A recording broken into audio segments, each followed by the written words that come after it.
I sincerely want to share this story because I know it carries a deeply important warning, one that comes from the near-death experience I went through. Jesus Christ showed me 4 major events that are about to happen, and I can't remain silent knowing this, especially about the 4th event, which I believe will amaze you. I can only stress one thing: don't ignore this warning. Before I continue, I'm curious to know where you're from and if you've ever heard or experienced anything similar. Don't hesitate to share in the comments. Please like this video if the story makes you think, and let's discuss it with an open mind, respecting all viewpoints. Alright, back to the story. I am Lucas Bennett and I am 52 years old now. There's a truth I can't deny, no matter how hard I've tried. In the past, I was a rugby player. People knew me for my strength and my victories. Honestly, I lived by reason. I believed in what science could prove, what was clear and tangible. I never believed in vague things. Then my life changed completely one day 20 years ago, when I lost my son, Colton. He was only 7 at the time. I was in a critical season of competition, and I couldn't afford to miss a match. When I heard my child was sick, I assumed it was just a minor fever, nothing serious. I told Elena, my wife, "Don't worry, it's just a mild fever. I'll come home right after the game." Then I shut off my phone, kept playing, and focused on the match, despite Elena's concern and Colton's weakness. By the time I finally got home, it was too late. Colton was gone. I can't fully describe what I felt at that moment. I couldn't forgive myself. How could I face my wife and children, knowing I'd left when my son needed me the most? I believed I could have saved him if I'd been there, but I wasn't. That guilt has followed me, day after day, month after month, for all these years. Even now, I can't escape it. After Colton's death, I could no longer continue the work I had dedicated so many years to. I left my sports career behind. Every victory, all the fame, none of it mattered anymore. Losing Colton took away everything I had once valued. I still can't face the fact that I missed out on precious moments with my son just for meaningless games. My life felt like it plunged into an endless void. I shut myself off, refusing to communicate with anyone. Elena did the same. We still lived under the same roof, but there was no connection anymore.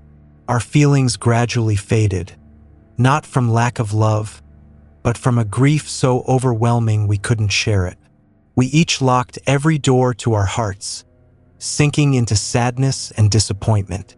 During that time, my days were empty and pointless. I didn't know what to seek or how to move forward. I had lost faith in life, in the future, in anything at all. Each morning, when I woke up, I saw only a long day ahead, a day where nothing would change.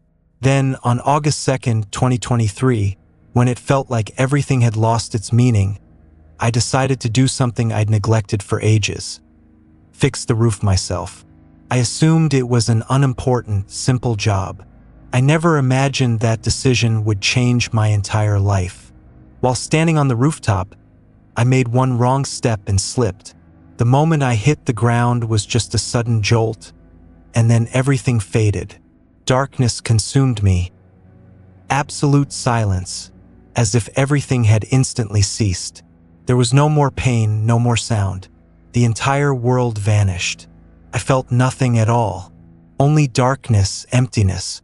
It was as though I had sunk into a bottomless void where time and space no longer existed. I don't know how long I remained in that silent darkness. Then, out of nowhere, I saw a faint light. It wasn't glaring. It was more like a thin veil of mist, softly moving through my mind, and I felt drawn to it.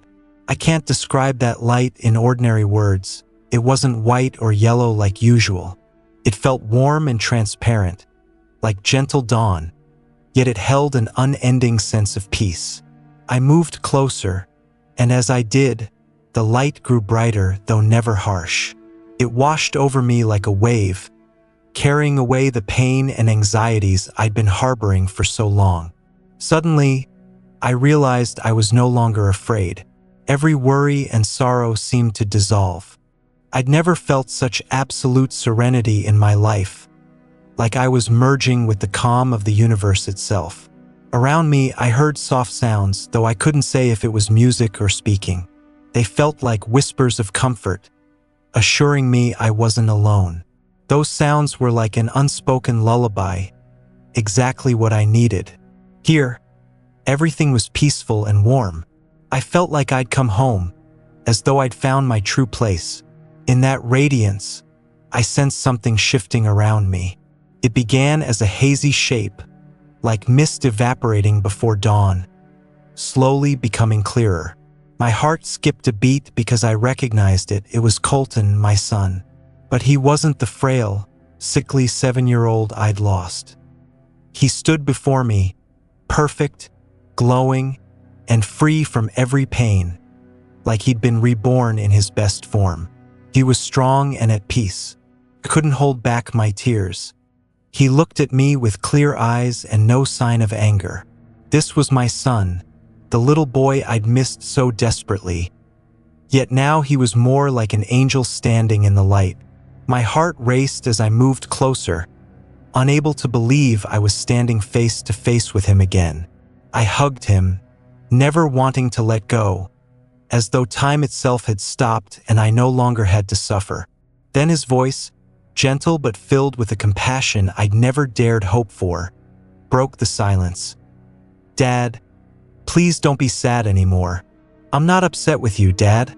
I'm genuinely happy. I've been in this place, filled with peace." The entire world seemed to go silent at the sound of those words from Colton. Simple yet deeply profound, reassuring me that the love between father and son never truly dies. My tears fell, not from sadness, but as expressions of release, of forgiveness, and, above all, of boundless love. I didn't need to ask about the years past, the anger or the regret. Everything had dissolved. Colton stood there, guiding me back to the light, back to the peace I'd once lost. "Sir, you're waiting for your father," Colton spoke, and in that moment, I suddenly understood. "You, Lord, are waiting for me, so that I might realize it's never too late to forgive, to love, and to walk in the light." Colton, my little angel, is the priceless gift I never fully appreciated. He taught me the most essential lesson in life: love. A love without conditions, which exists even when we can't see it. I embraced Colton again, and this time, I wasn't just hugging my son, but also reclaiming part of myself. A piece I'd lost so long ago, something I'd only just rediscovered in that luminous space. The light enveloped me once more, but it wasn't merely brightness. It carried a power, a presence beyond words. It felt as if the entire universe were converging into a single point in time, a timeless breath. I closed my eyes because the radiance was almost too intense, and when I opened them, I saw you, Lord Jesus, standing closer than ever before. Never in my life had I experienced such a potent and sacred presence. Your eyes, unlike any I've ever seen, held an infinite love that made me feel utterly accepted, free from judgment. With every wave of your love, every breath you offered, all my long-held doubts and confusion melted away. In that instant, I couldn't remain standing. I knelt down not out of weakness, but out of profound respect. My tears flowed with both remorse and realization. Everything I'd ever thought or believed about God now seemed so small, compared to this immense truth unfolding before me. All my former convictions and knowledge felt like dust. Jesus smiled, and I felt a gentle wave of peace spread through my entire being. He extended his hand as if to offer comfort. His voice was quiet yet charged with authority and strength, making it impossible to ignore. "Lucas," he called my name, and every syllable sounded like a holy melody brimming with love. Witness the significant events that will soon come to pass. Share them with the world so they can be ready for what is about to unfold. His words were not just an order, but an invitation. He wasn't commanding me, but instead entrusted me with a sacred responsibility, one that felt both weighty and deeply honorable. What I'm about to show you, he continued, isn't minor. It will affect the entire world. These events won't be easy, but I believe in you, Lucas. You're prepared. In that moment, I realized my journey was no longer just my own. The first vision Jesus revealed to me was the great deception. I couldn't believe my eyes at what I was seeing. Suddenly, I was standing in the heart of a city I recognized instantly, though it looked strangely distorted, like New York, full of lights and bustling life. Yet from my very first steps, I sensed something was off, as though I'd walked into a dream where the familiar had been warped. Amid the cityscape, I noticed it, a being radiating light so intensely that I first assumed it was an angel. But the longer I looked, the more I sensed something was wrong. Its eyes were cold and devoid of emotion, clearly not the light I had once known. The being kept calling out, "Come here. I am the light. I am the one who will bring you the only happiness." Everyone around turned toward it, as if compelled by its glow. That dazzling brightness didn't just blind them, it drained something essential from them. Their bodies grew weak and weary, although they seemed completely unaware. They were no longer themselves, just faded shells, emotionless as puppets under an unseen force. A deep unease gripped my heart when I realized these people were being lured into a grand deception. They couldn't perceive what I could see, that this creature's lifeless eyes belonged to something hollow. These souls were captivated by a false light, completely oblivious to their true situation. Jesus appeared beside me just then, and although he didn't speak right away, I sensed the sadness in his eyes. He looked at me as if wanting me to grasp something I still hadn't understood. "Lucas," he began, his voice gentle but full of authority. "What you see here is not the true light. This is the great deception. It will sow confusion and darkness in the hearts of those who fail to be vigilant. This false light will weaken their faith in me, pulling them away from the path I've laid out for them." Every word struck me, and I realized that what I'd witnessed wasn't just a simple event, but a significant warning. Not every light we see in this world leads to life. Some are simply illusions meant to lead us astray. Jesus gazed at me again, as if to make sure I truly understood. "You must share this with the world, Lucas," he said. "Remind them that not all light comes from me. They must discern truth from deception, or they will lose themselves." A warm, golden glow encircled me once more, and Jesus pointed toward a new scene. Suddenly, I saw people, those I'd only heard about before, who once rejected God but were now looking toward him. They had stopped resisting and doubting. Their eyes, once filled with defiance, now shone with realization as though a veil had lifted. They finally grasped that the things they'd clung to their entire lives weren't the true reality. They began to truly experience God's light. "This is the great awakening," the Lord told me. "Those who once rejected me will now recognize me. Hardened hearts will open. Veiled souls will be illuminated." He then explained that this was the second event he wanted me to witness. It was a breathtaking scene, but it wasn't entirely filled with beauty. Although the awakening was spreading, it sparked a wave of hostility as well. Clearly, certain individuals were determined to cling to their own power and self-interest, launching a fierce pushback against believers. I saw a deep division forming, and those who chose the truth faced fierce opposition. "You see," God said, "this is the challenge they must overcome. An awakening doesn't come without difficulties. Those who choose me will endure hardships, but truth will ultimately triumph over darkness. His words were like a mighty current sweeping through my thoughts. I sensed that, despite adversity and the sacrifices it might demand, those who stand firmly in God's light will discover genuine life and a peace that no one can steal. Yet this awakening would not be gained easily. It would require bravery, faith, and the will to persevere even when the whole world seemed to turn away. Jesus then showed me another vision, and I felt a deep ache in my heart. Families and loved ones were drifting apart. Familiar faces were marked by pain and disappointment. Wounds that never healed, words spoken that could not be taken back. My sadness was overwhelming as I watched them, knowing they'd lost the most vital things: love, understanding, forgiveness. Jesus looked at me, his eyes seeming to pierce my soul. "This is a time of purification," he said. "Faith will be tested. People must choose love or hatred.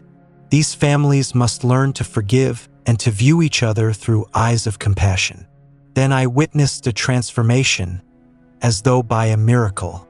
In spite of the divisions, I saw the first genuine smiles, a hug brimming with forgiveness, a sincere apology answered by loving acceptance.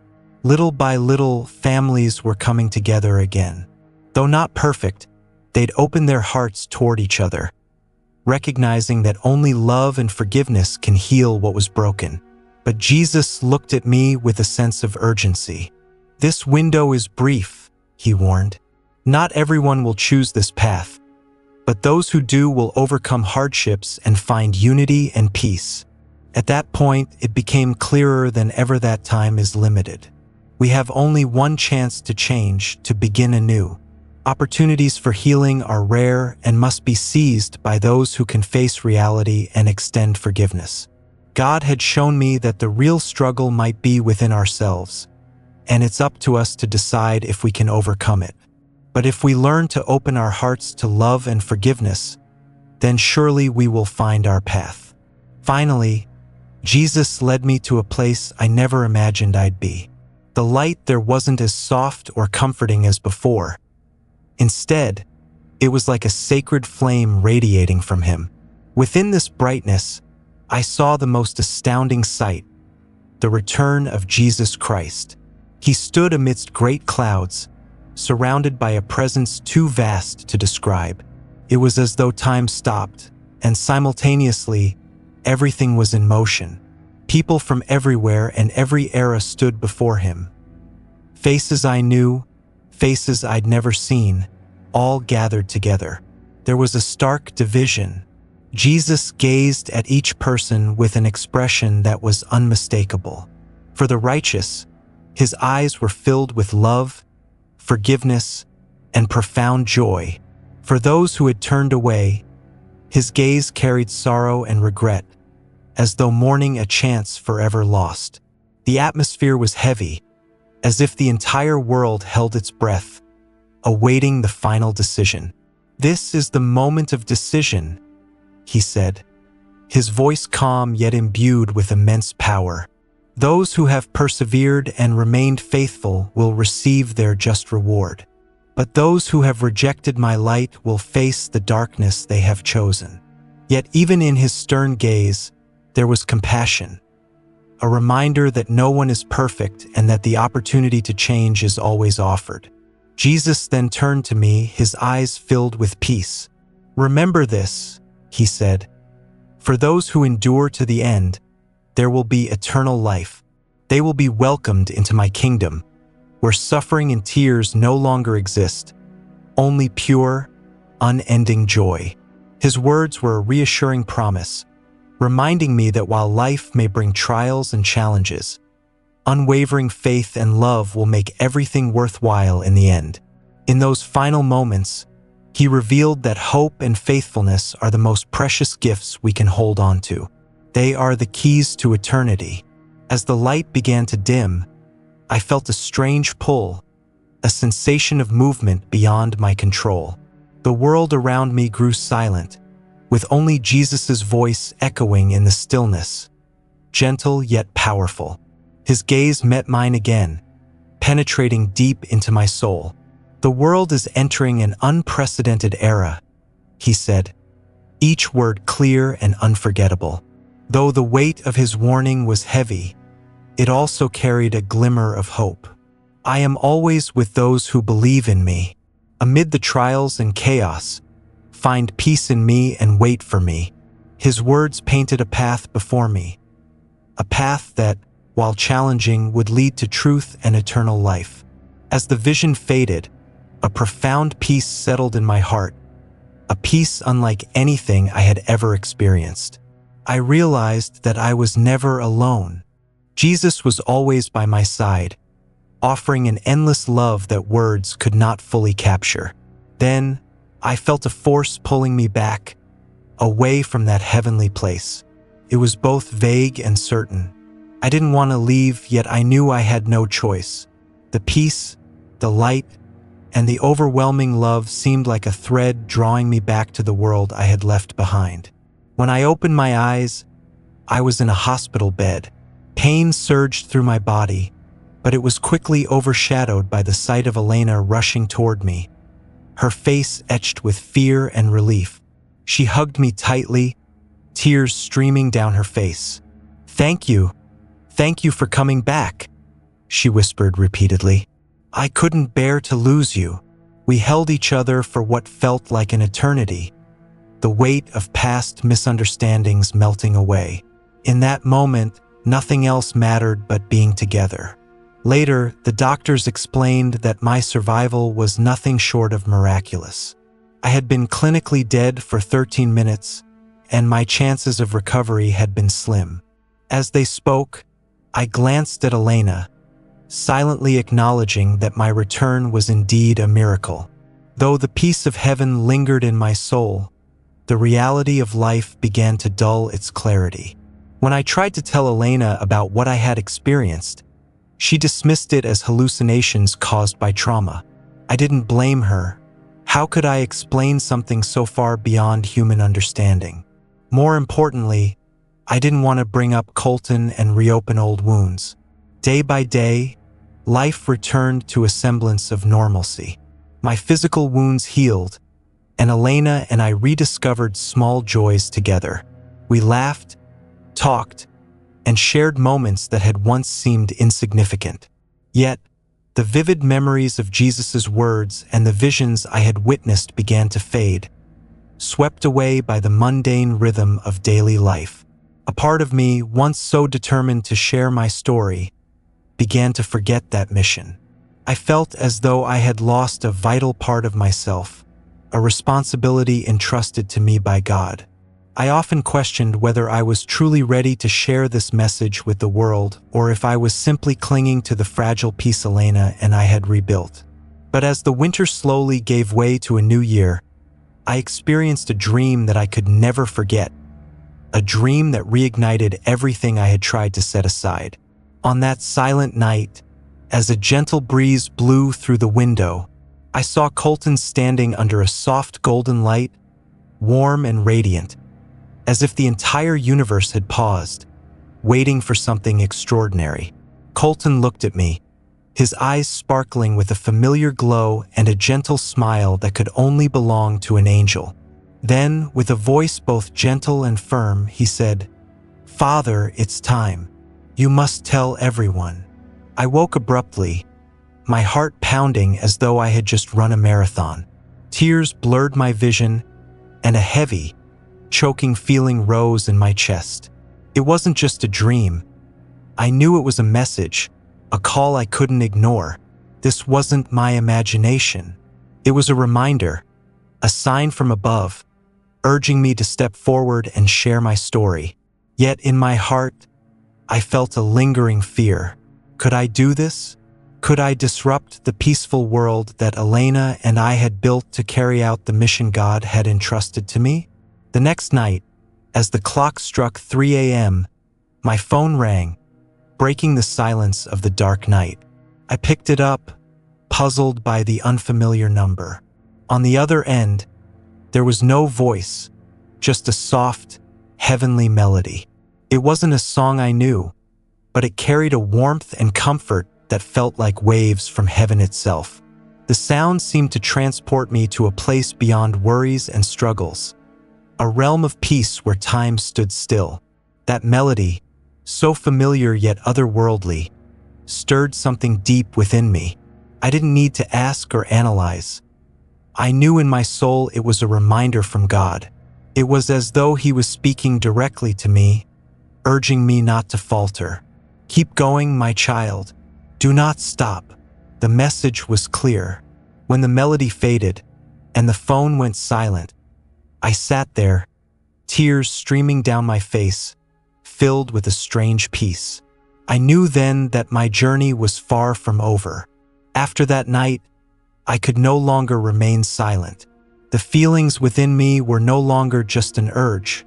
They were a responsibility I could not deny. Every sacred encounter, every vision I had witnessed, felt like a mission waiting to be fulfilled.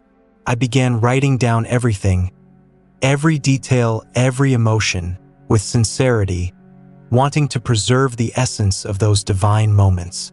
When I shared my story with Elena, she was skeptical at first. But as she listened, she saw the truth in my eyes, a truth that transcended understanding. Slowly, she began to believe, realizing this was not a mere illusion but a divine call. Encouraged, I started sharing my story with friends and others around me. Conversations grew, and I felt my words touch their hearts. With each retelling, I understood my mission more clearly. As the year approached its end, my story transformed from a personal experience to a resounding call, a preparation for the challenges of 2025. I couldn't stay silent. The light of God had shown me what this world needed: spiritual awakening and preparation. I understood that my journey wasn't about me. It was about awakening others and preparing them for what's to come. This story is not just mine. It belongs to all of us. In the coming days, as we enter 2025, I feel a deep responsibility to share this message with as many people as possible. It's not about me, but about what we can bring to the world. What I witnessed and learned is not something to keep hidden. It is a call for us all to turn back to God, not just in times of trouble, but always, for only in Him can we find true peace and strength. God's love never wavers. This is the most profound truth I have learned from those sacred encounters. No matter how the world changes or what trials we face, His love endures. Trust in Him, for He is our guiding light. Prepare yourself spiritually, for the time is short. Stand firm in faith, and together, we can face whatever challenges lie ahead. Let this story shine as a beacon of God's infinite love. Share it, not for me, but for the world, so that others may see His truth and prepare for what is to come. Together, we can begin to change this world, starting with ourselves.